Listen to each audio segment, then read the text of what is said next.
প্রথমে ও গাঁজা খাইতো, আমি কিছু বলতাম না, ঠিক আছে যাক মাইনে নিচ্ছে। পরে আমার মারধর করে বাবার বাড়ি খেদাই দিয়া 2 লক্ষ টাকা ছিল, ওই 9 মাসের ভিতর বাবা ফ্যান্সি মদ খাইয়া এবং মহিলাদের সাথে অবৈধ সম্পর্ক কইরা সব টাকা নষ্ট করছে। বর্তমানে আমি তারে রিহ্যাবে দিছি।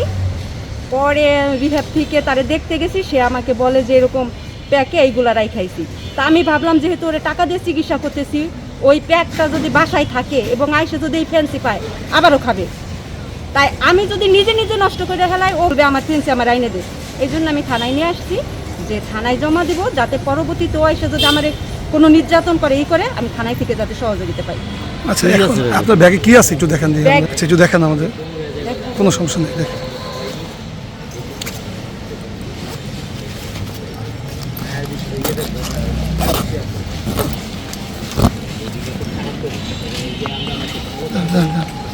এগুলো রাখবো কোথায়? ওটার ভিতরে ফ্যান্সি ভরা।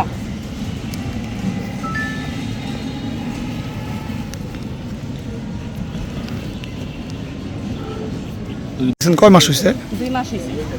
2 মাস। আচ্ছা, তাহলে এখন আপনি এগুলো থানায় জমা দিবেন? না হলে তো বাসায় এসে আবার খাবে, আবার খাবে না।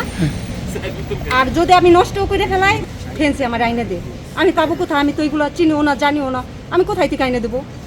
তখন ও এমন আছে আমার মানে অনেক নির্যাতন করে, বহুত নির্যাতন করে।